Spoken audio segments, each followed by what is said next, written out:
ശരി ജ്യോതി മറുപടി പറയട്ടെ. ജ്യോതി പറയട്ടെ. അതിന് മുമ്പ് അങ്ങ് പറയുകയുണ്ടായി മുഖ്യമന്ത്രിയായിരുന്ന ഉമ്മൻചാണ്ടിയുടെ പേരാണ് ഇപ്പോൾ വന്നുകൊണ്ടിരിക്കുന്നത് എന്ന്. അങ്ങനെയെങ്കിൽ വൈദ്യുതി മന്ത്രിയായിരുന്നയാളിന്റെ കേമത്തരങ്ങളെല്ലാം പറയുന്ന CAG റിപ്പോർട്ടും ഇതേ സഭ ചർച്ച ചെയ്തിട്ടുണ്ട്. ഇല്ല ഒരു സെക്കൻഡ് ശ്രീ ജ്യോതികുമാർ ചമക്കാല, ഇവിടെ എന്തോ ഒരു കീറക്കടലാസ് കുരയ്ക്കുന്ന പട്ടി എന്നൊക്കെ അദ്ദേഹം എന്തൊക്കെയോ പറയുന്നുണ്ട്. അതിനുള്ള മറുപടി അല്ലല്ല ശ്രീകുമാർ, അങ്ങനെയല്ല. അല്ലല്ല, സ്പീക്കർ ചമയരുത്, ട്രഷറി ബെഞ്ച് ചമയരുത്. ഇവിടെ എല്ലാവർക്കും അവകാശമുണ്ട്. അല്ലല്ല, ഇവിടെ എല്ലാവർക്കും അവകാശമുണ്ടെന്ന്. എന്നിട്ട് വരാം. എല്ലാ ഉത്തരവും ആദ്യം ഒന്ന് പറഞ്ഞ് തീർക്കണ്ടെന്നേ. ശ്രീ ജ്യോതികുമാർ ചമക്കാല, മറുപടി. പ്രതിപക്ഷത്തിനോട് ഇവിടെയും അസഹിഷ്ണുതയോ? അല്ല, പ്രതിപക്ഷത്തിനോട് ഇവിടെയും അസഹിഷ്ണുതയോ? ഒന്ന് കേൾക്കാൻ ശീലിക്കുന്നേ.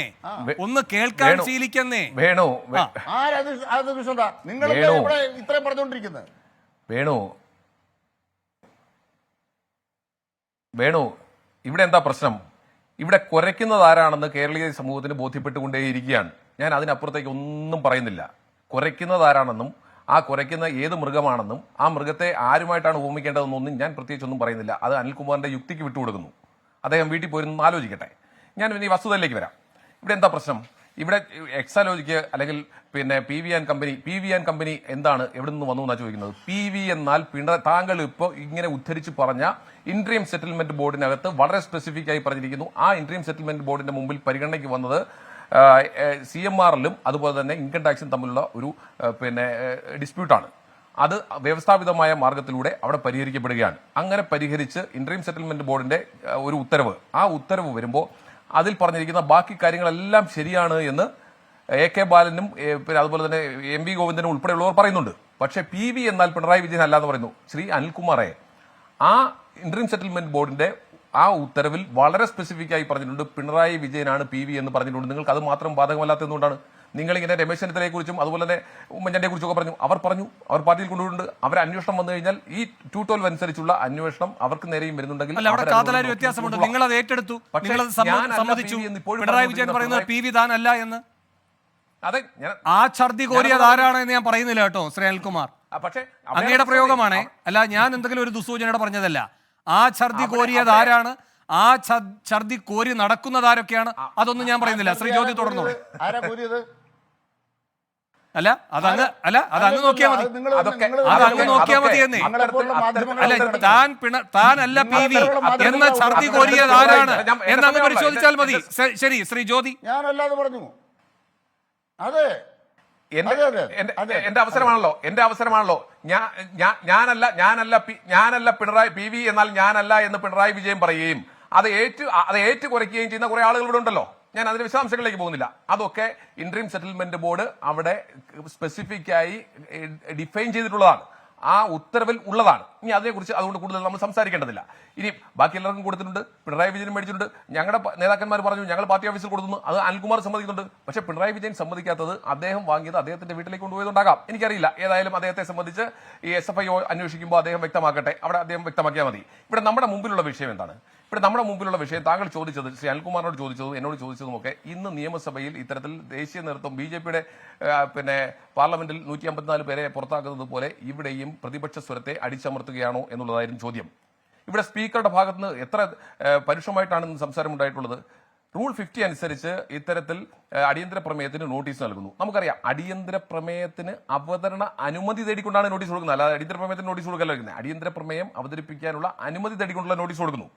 ആ നോട്ടീസ് കൊടുക്കുമ്പോൾ സ്വാഭാവികമായും ഇതിന്റെ പ്രൊസീജിയർ അനുസരിച്ച് സ്പീക്കർ ആ വിഷയം സഭാനാഥൻ എന്ന നിലയിൽ മുഖ്യമന്ത്രിയുമായി ചർച്ച ചെയ്യും. അല്ലെങ്കിൽ ഒപ്പം തന്നെ മുഖ്യമന്ത്രി അംഗീകരിച്ചാൽ അത് ഇനിഷ്യൽ ചെയ്തതിനു ശേഷം മുഖ്യമന്ത്രിക്കും അതുപോലെ തന്നെ കൺസേൺഡ് മിനിസ്റ്റർ ആരാണോ മറുപടി പറയേണ്ടത് അദ്ദേഹത്തിനും ഹാൻഡ് ഓവർ ചെയ്യും. അതാണ് അതിന്റെ പ്രൊസീജിയർ. അങ്ങനെ പ്രൊസീജിയർ കൊടുത്തു കഴിഞ്ഞാൽ പിന്നീട് പർട്ടിക്കുലർ ടൈമിൽ അത് അവതരിപ്പിക്കാൻ 10 മിനിറ്റ് കൊടുക്കും. ആ പ്രമേയം ആരാണോ കൊടുത്തിട്ടുള്ളത് അദ്ദേഹത്തിന് അത് 10 മിനിറ്റ് കൊണ്ട് എക്സ്പ്ലെയിൻ ചെയ്യണം. എന്തുകൊണ്ട് താൻ അത്തരത്തിലൊരു പ്രമേയം കൊണ്ടുവരുന്നു എന്ന് പറയണം. അതിനെ സംബന്ധിച്ച് ആ പ്രമേയത്തിന് മറുപടി പറയാൻ കൺസേൺഡ് മന്ത്രിക്ക് അവകാശമുണ്ട്. മന്ത്രി മറുപടി പറഞ്ഞു കഴിഞ്ഞാൽ അത് അനുവദിക്കുന്നില്ലെങ്കിൽ സ്പീക്കർ അവിടെ വെച്ച് അത് തള്ളും. ഇനി അല്ല അനുവദിച്ച് ഇന്നലത്തെ പോലെ ചർച്ച ചെയ്യാനാണെങ്കിൽ 1 മണിക്കോ അല്ലെങ്കിൽ 2 മണിക്കോ സമയം തീരുമാനിച്ചുകൊണ്ട് അവിടെ അന്നത്തേക്ക് സഭ പിരിയണം എന്ന് പറഞ്ഞുകൊണ്ടാണ് അവിടെ ചർച്ച വരാറുള്ളത്. സാറിന് സ്വാഭാവികമായിട്ടും ആ അടിയന്തര പ്രമേയം അനുവദിച്ചു ചർച്ച നടത്തി അത് പാസ്സായാൽ മന്ത്രിസഭ രാജിവെക്കേണ്ടി വരും. അതുകൊണ്ട് സ്വാഭാവികമായിട്ടും രാജിവെക്കാറില്ല, മന്ത്രിസഭ പാസ്സാകാറില്ല. ഭൂരിപക്ഷമുണ്ട് മന്ത്രിസഭയ്ക്ക്, അല്ലെങ്കിൽ പ്രതിപക്ഷം ഇറങ്ങിപ്പോകും. ഇതാണ് സ്വാഭാവികമായിട്ടും നടക്കാറുള്ളത്. ഇവിടെ അടിയന്തര പ്രമേയത്തിന് അവതരണ അനുമതി തേടിക്കൊണ്ട് ഒരാളൊരു നോട്ടീസ് കൊടുത്താൽ അത് സബ് ജുഡീസ് ആണെന്ന് പറയുന്നു. ഞാൻ ആ വിഷയത്തിൽ നിന്ന് തന്നെ നമുക്ക് സംസാരിക്കാം. അതിന് സ്പീക്കർ കോട്ട് ചെയ്തത് റൂൾ 53 ആണ്. റൂൾ 53യെ കുറിച്ച് പുള്ളി കൃത്യമായി പറഞ്ഞതിന് ശേഷം അതിനകത്ത് ഒരു പ്രൊവിസോ കൂടിയുണ്ട് വേണു. ആ പ്രൊവിസോ ഇങ്ങനെയാണ് പറയുന്നത്.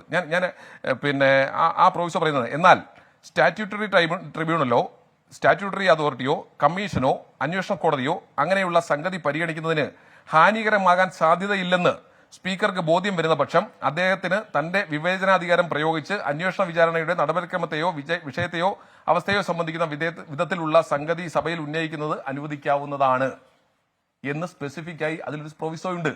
ഇവിടെ ഈ കേസുമായി ബന്ധപ്പെട്ട് ഷോൺ കൊടുത്തിട്ടുള്ള പരാതിയിൽ പറഞ്ഞിട്ടുള്ളത് കമ്പനീസ് ആക്ടിന്റെ 212 അനുസരിച്ചുള്ള എൻക്വയറി വേണമെന്ന് മാത്രമാണ് അദ്ദേഹം ഹൈക്കോടതിയിൽ ആവശ്യപ്പെട്ടിട്ടുള്ളത്.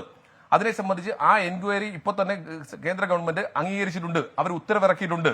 പിന്നെ ഇതിനകത്ത് എന്താണ് പിന്നെ സബ് ജുഡീസ് ആയിട്ടുള്ളത്? മാത്രമല്ല കൗളാൻ ശക്തരാണല്ലോ നമ്മൾ ഇതുമായി ബന്ധപ്പെട്ട പാർലമെന്ററി പ്രൊസീജിയറിനെ സംബന്ധിച്ചുള്ള ആധികാരിക ഗ്രന്ഥം അതിൽ പറയുന്നു എന്താണ് പിന്നെ